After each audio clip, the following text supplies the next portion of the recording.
avocate au barreau de Libourne et également bâtonnier du barreau de Libourne. Donc je représente l'ensemble des avocats sur le territoire libournais. J'exerce ma profession d'avocat depuis maintenant, j'ai prêté serment en 2009, donc ça nous fait presque 14 ans. 14 ans que j'ai prêté serment pour cette belle profession qui, comme j'ai l'habitude de le dire, n'est pas une profession mais un état. C'est-à-dire que vous n'êtes pas avocat de 8 h du matin jusqu'à 18 h, vous vivez avocat, vous dormez avocat et vous mangez avocat. Ça en fera sûrement sourire certains. Ce que je veux dire, c'est que nous sommes 24 h sur 24, 7 jours sur 7. J'ai embrassé cette profession par vocation. Depuis toute petite, depuis l'enfance, j'ai toujours eu envie d'aider l'autre. Alors même que je ne savais pas du tout ce qu'était la profession d'avocat, ce que ça signifiait. J'avais vraiment un désir de justice, que les choses soient en règle et vouloir aider mon prochain. Je pense qu'on ne peut pas faire ce métier sans aimer profondément l'autre. Alors aimer l'autre, c'est pas dans un sens amoureux naturellement. Aimer l'autre, ça veut dire le respecter, chercher à le comprendre, ne jamais chercher à le juger. Je n'ai jamais jugé aucun de mes clients qui est entré au sein de mon cabinet. Je pense que c'est la raison pour laquelle j'ai toujours pu instaurer une vraie confiance avec eux, parler ouvertement avec eux, puisqu'ils savent très bien que quand vous entrez dans un cabinet d'avocats, tout ce que vous allez dire est strictement confidentiel et ça ne ressortira jamais. Et surtout, l'avocat ne vous juge pas, il est là pour comprendre. Je fais beaucoup de droit pénal et du droit civil. Je m'intéresse beaucoup au droit pénal des mineurs. Et en droit pénal, ce qui me semble la qualité essentielle quand on est avocat, c'est comprendre l'autre. J'ai pour habitude de dire qu'on va sonder les âmes. Pourquoi ?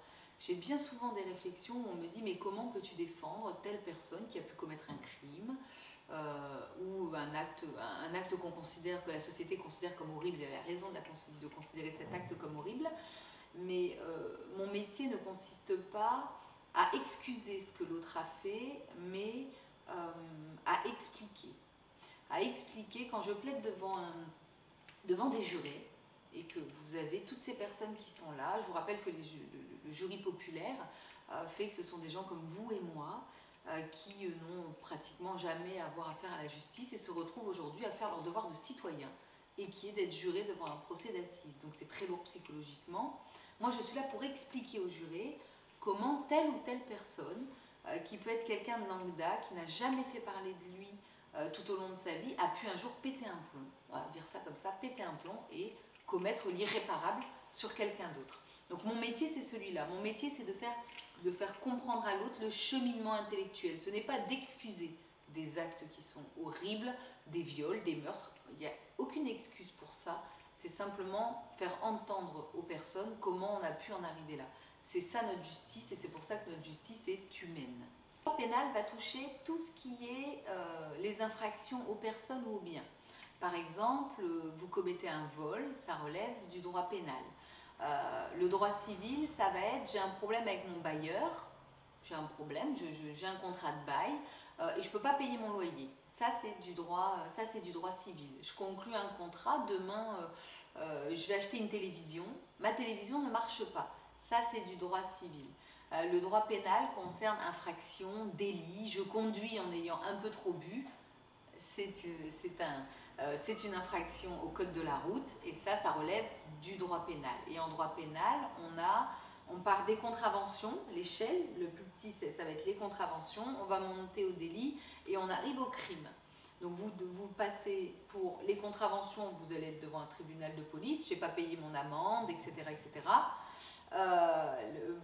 Vous commettez un délit, par exemple, vous volez quelque chose dans un magasin, vous allez être devant le tribunal correctionnel et si vous commettez un crime, donc ça va être un meurtre, ça va être un viol, ça va être des actes de torture ou de barbarie, toutes ces choses-là, ça relève de la cour d'assises. On est vraiment au maximum de l'échelle des peines. C'est la cour d'assises. Et plus on monte, vous êtes tribunal de police, correctionnel, cour d'assises, plus les peines encourues augmentent naturellement. Alors mon parcours scolaire, il a été assez simple. J'ai fait un lycée donc général. À l'époque, mon bac s'appelait un bac littéraire. Donc j'étais sur la littérature et les langues, absolument pas matheuse. Pourtant on conseillait pour partir en droit d'être matheuse, ce qui n'était absolument pas mon cas. Ensuite j'ai intégré la fac de droit, une licence de droit tout à fait classique. Et ensuite je suis partie en master, donc master 1 droit privé. Donc moi j'ai privilégié le droit privé au droit public. Et ensuite j'ai effectué un master 2 responsabilité et assurance, tout ce qui touche le droit de la responsabilité, de la construction, médicale, voilà. J'ai effectué ce master-là à Bordeaux. J'ai ensuite intégré l'Institut d'études judiciaires, qui est un IEJ, qui est sur Bordeaux également, et qui vous fait réviser vos 4 années de droit. Pour passer le concours d'avocat, vous avez un programme qui est préétabli et vous avez 4 ans de droit à revoir. En droit civil, par exemple, vous allez étudier du droit civil. En première année, ça va être les personnes. En deuxième année, ça va être le droit des biens. En troisième année, ça va être les successions, etc. Donc, il faut réviser tout ce programme pour passer l'examen. Donc, pendant 1 an, les professeurs vous aident. Donc, j'ai effectué cette année d'Institut d'études judiciaires et ensuite, j'ai passé le concours d'avocat, qui est un concours. Le concours d'avocat que j'ai obtenu et j'ai fait ma fac de droit, enfin mon école d'avocat ici et mes stages pareil sur le territoire libournais. Alors un des moments les plus émouvants dans ma carrière a été le port de la robe, bien évidemment. Alors le port de la robe, il faut savoir, enfin, en tout cas pour ma part, quand je la mets, j'ai l'impression d'être un super-héros. Un super-héros, alors bien évidemment, j'ai pas de pouvoir magique, quoique. C'est vraiment un rempart. Quand vous revêtez cette robe, on a une espèce de confiance qui arrive et on est là pour notre client. Donc pour prendre la parole à sa place, puisqu'il n'a pas le verbe, c'est la raison pour laquelle il vient consulter un avocat. Il veut qu'on explique les choses. Moi, je dis toujours, après une audience, quand on a fini l'audience, qu'on soit sur le plan, beaucoup plus sur le plan pénal quand même que sur le plan civil. Quand on est sur le plan pénal et qu'on a terminé cette audience, des audiences qui sont lourdes, des audiences qui peuvent finir à 23 h ou à minuit, quelquefois c'est compliqué, les émotions, il y a plein de choses qui se mélangent chez la personne qu'on défend.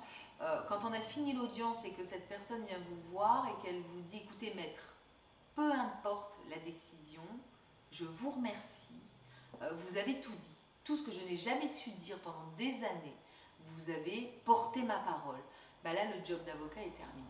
Et il est fait. Et là, le sentiment du devoir accompli, comme je dis, et ça c'est magique, ça n'a pas de prix. Donc si j'ai un conseil, faites cette profession, surtout ayez confiance en vous. N'écoutez pas les gens qui vont vous dire « c'est trop dur, tu vas pas y arriver, ceci, cela ». Moi j'ai eu mon bac avec 10,0. 10,00 de moyenne. Qui aurait pu dire que j'allais devenir avocate, que j'allais avoir 2 cabinets, que j'allais être avocat également au barreau de Montréal, puisque je suis également en Amérique du Nord, et que j'allais devenir bâtonnière. Sûrement personne. Mais une fois que j'ai pris la voie que j'avais envie, c'est-à-dire le droit, que je ne faisais pas au lycée ou au collège, je me suis épanouie. Et j'ai eu mes années avec mention au fur et à mesure pour terminer par une mention bien. Donc, si j'ai quelque chose à vous dire, c'est vraiment ça. C'est suivez vos rêves, n'écoutez pas les autres. Un échec, ça ne veut pas dire que vous ne réussirez pas l'année d'après. Oui, on peut échouer à la première année, redoubler d'efforts, comprendre de ses erreurs et continuer. Mais si c'est votre rêve, n'abandonnez jamais, jamais.